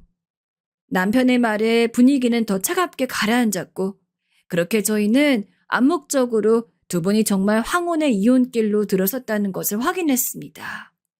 서방님들이 가시고 나서도 그나저나 남편과 한참 얘기를 나눴어요. 남편은 자기 어머니의 불륜 행각을 믿고 싶지 않아 했고 때때로 화를 내며 분개했어요. 전 그런 남편을 보다 쓸쓸히 나가던 시아버지가 떠올라 가슴 한편이 아파졌고 이 사태를 어찌하면 좋을지 고민에 빠졌죠. 하지만 아무리 생각해봐도 제가 할 수 있는 건 없더라고요. 그냥 이대로 두 분의 이혼을 받아들이는 수밖에요. 하지만 그렇게 흘러가던 어느 날이었어요. 제가 장을 보러 나가던 중 시아버지에게 다시 연락이 온 겁니다. 며느라, 만날 수 있니? 내가 그리로 가마. 시아버진 저희 집으로 오늘 오겠다 하셨고 전 급히 장을 보다 다시 집으로 들어가게 되었어요. 갑작스레 오신다는 시아버지의 연락에 무슨 일인가 싶었어요. 속으로 시어머니와 무슨 큰일이라도 났나 싶어 가슴이 다 떨렸죠. 남편도 퇴근을 하고 집으로 왔을 무렵 시아버지가 때마침 도착하셨고 아버님은 조금 불안한 기색으로 저희 얼굴을 보시더니 천천히 입술을 떼셨습니다. 그 니들이 말한 계획 말이다. 그거 하자꾸나. 사과하고 싶다. 네 엄마한테. 네? 아버지 괜찮으시겠어요? 이해가 도통 되지 않았어요. 아버님 중마고랑 그렇고 그런 사이라던 어머님께 왜 이제와 사과를 하고 싶다는 건지. 하지만 아버님은 단호하셨어요. 이왕 하기로 한 거 끝까지 하고 싶다면서 사과하는 내용의 편지를 준비하겠다고 하더라고요. 내가 과거에 어쨌든 잘못한 건 맞지 않냐. 그건 사과하고 싶어서 그런다. 그러니 그대로 하자꾸나. 아니 아버지 그래도 니네들은 준비하던 거 계속 준비해라. 어버이날에 보자꾸나. 배웅은 하지 말아라. 그리고 아버님은 뭔가 결심한 얼굴로 저를 보시다 일어나 밖으로 나가셨어요. 저나 남편이나 어리둥절하긴 했지만 아버님 뜻이 워낙 강경하니 저희는 아버님의 결정에 따를 수밖에 없었어요. 그리고 서방님들을 다시 불러 아버님 뜻을 전했습니다. 서방님들도 저처럼 아버님을 이해하기 힘들어했습니다. 하지만 일단 아버님이 그렇게 하시고 싶다 하니 그 뜻을 들어드리기로 했죠. 저희 계획은 이랬습니다. 여느 때처럼 다 같이 모여 밥을 먹다 아무 말도 없이 어머님을 뺀 모든 가족이 하나둘 방으로 들어가고 갑작스런 상황에 어머님이 당황해하는 모습을 보이면 제가 나와서 미리 찍어둔 동영상을 들고 남편부터 순서대로 짧은 편지를 읽은 다음 마지막에 시부모님의 결혼 사진이 나오면 그때 시아버지가 딱 등장해선 본인이 쓰신 편지를 읽는 거였습니다. 그러면 감동을 받은 시어머니가 눈물을 흘리는 그런 흐름. 계획을 전부 짜고 나니 너무 떨리더라고요. 저희가 어떻게 하는지에 따라 시어머니의 마음이 바뀔지 안 바뀔지가 결정이 되는 거였으니까요. 그리고 대망의 어버이날. 시아버지와 이혼을 결심한 뒤로 굳이 가족들끼리 모이고 싶지 않은지 계속해서 거절하는 시어머니를 힘겹게 설득을 해서 온 가족이 이전처럼 다 같이 모여 식사를 했습니다. 정말 평소처럼 재미있는 이야기들 나누면서 웃고 떠들다가 제가 슬쩍 눈짓을 주면서부터 이벤트가 시작되었어요. 우선 남편이랑 제가 먼저 일어나서 방에 들어갔습니다. 아니, 쟤넨 왜 갑자기 말도 없이 방에 들어가? 벌써 다 먹었니?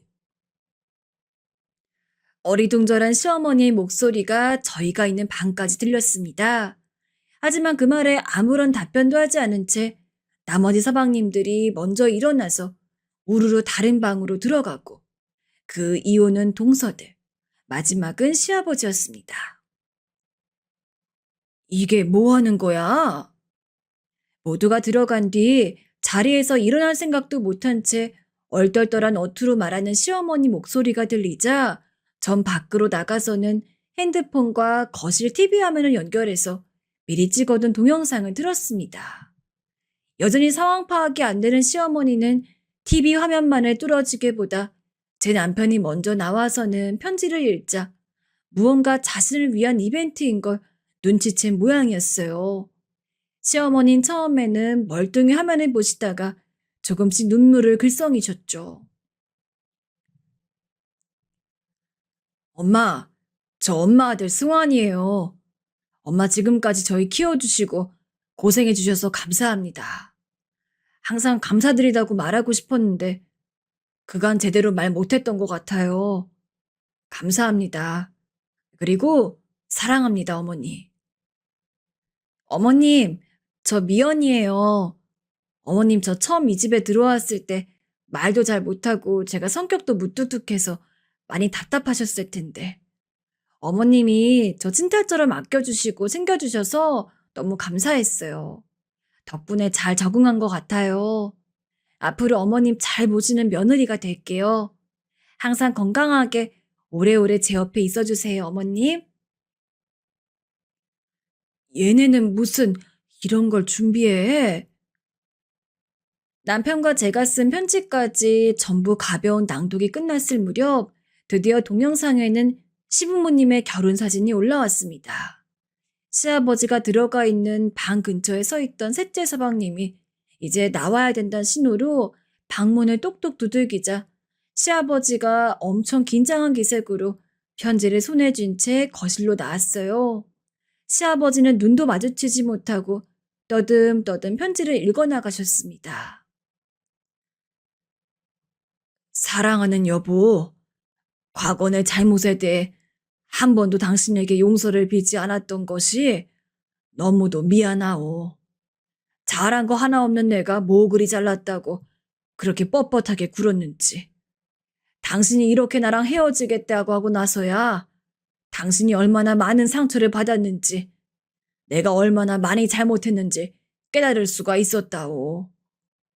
내가 정말 염치가 없는 놈이지만 부디 한 번만 나를 용서해 줄 순 없겠소? 당신한테 상처를 줘서 정말 미안하오. 그리고 사랑하오. 더듬더듬 떨리는 목소리로 그렇지만 진정성 가득하게 시아버지가 한자 한자 편지를 읽는데 한순간에 온 집안이 시어머니 눈물 소리로 울음바다가 됐습니다. 서방님들도 어쩐지 애틋한 얼굴로 두 분을 지켜보았고 시어머니는 자식들 편지까진 어떻게 꾸역꾸역 참으시는 것 같았는데 시아버지의 진심 어린 편지는 견딜 수가 없었는지 엉엉 우셨죠. 시어머니는 고개를 끄덕이셨어요. 그래요, 여보. 우리 다시 한번 잘해봐요. 그렇게 다행히 시아버지의 마음을 알겠는지 용서를 해주셨고 그날 두 분은 처음으로 저희들 보는 앞에서 뽀뽀까지 쭉 했습니다. 그리고 시아버지는 그제야 저희를 불러 모아 머쓱한 표정으로 어머니가 중마고우와 바람 피는 걸 보았던 그 이야기를 자세히 해주셨어요. 사실은 너일 만나 그 얘기라고 내가 중마고우를 만나 얘기를 들어봤다. 정말 내 아내랑 그렇고 그런 사이인지 말이야. 근데 모든 게 내 오해였더구나. 내가 그날 이 사람이 중마고와 함께 그 호텔로 들어가는 걸 봤는데 말이야. 알고 보니 내 친구가 지 아내한테 이벤트인지 모시길 준비한다고 호텔에서 뭘 한 모양이야. 그걸 이 사람이 도와준 거고. 아내 말고 다른 여편 애들도 도와준답시고 거기 갔더라고. 사진으로 다 확인했단다. 난 그것도 모르고 괜히 오해했지 뭐니. 참 놀라운 반전이죠? 저흰 그 이야기를 듣자마자 그럼 그렇지 하는 눈빛으로 어머니를 쳐다보았습니다. 시어머니는 한숨을 푹 쉬며 이 사람이 자기 미행할 줄 꿈에도 몰랐다며 참으로 주책이라고 타박하셨어요. 아니, 내가 그렇다고 당신 친구랑 그런 짓을 하겠어요? 안 해요, 나는. 어, 미안해. 다 내 오해였어. 그리고 이 양반도 참, 그걸 그렇다고 애들한테 다 말하면 어째요? 잠깐이지만 애들이 날 뭐라 생각하겠어요? 시아버지는 시어머니의 구박에 다시 한번 사과를 하셨고, 시어머니는 흘끗 시아버지를 째려보셨어요. 허나 다른 때보다 훨씬 살가운 타박이셨죠. 어쩐지 이젠 시어머니가 시아버지를 놀리는 느낌이었어요. 아무튼 얘들아, 너네가 걱정하는 일은 하나도 없었단다. 그럴 줄 알았어요, 어머니. 아버지, 어쨌든 너무 다행이에요. 두 분 이제 싸우지 말고 오래오래 행복하게 사세요. 또 이혼하신다 어쩐다 하시면 그땐 저희가 두 분 못 헤어지시도록 꽁꽁 묶어 놓을 거예요. 그래, 그래. 알았다. 남편의 말을 끝으로 그날 저희 가족은 화기애애한 분위기 속에서 이벤트를 마무리할 수 있었어요. 나중에 시아버지께선 제가 이 이벤트를 생각하고 준비했던 걸 고마워하시면서 저를 불러 딸 같은 며느리라고 용돈을 따로 챙겨주셨답니다.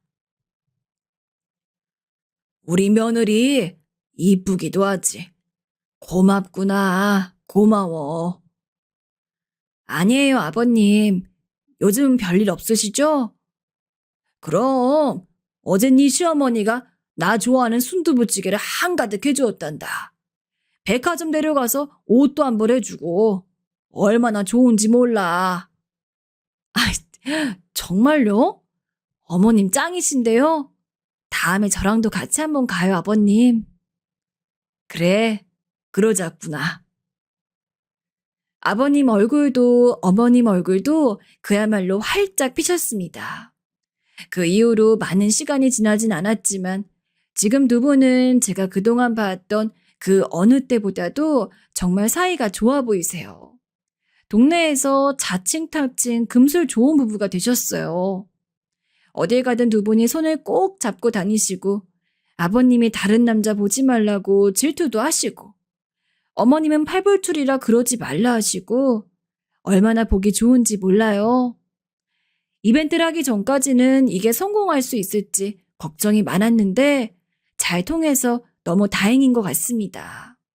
무엇보다 우리 가족이 다시 한자리에 모여 오순도순 명절을 지낼 수 있어 좋습니다. 앞으로도 두 번 다시 싸우지 말고 평생 이렇게 알콩달콩 백년해로 하셨으면 좋겠어요. 저희가 언제나 그 옆에 있어 드릴게요. 사랑합니다. 어머님, 아버님.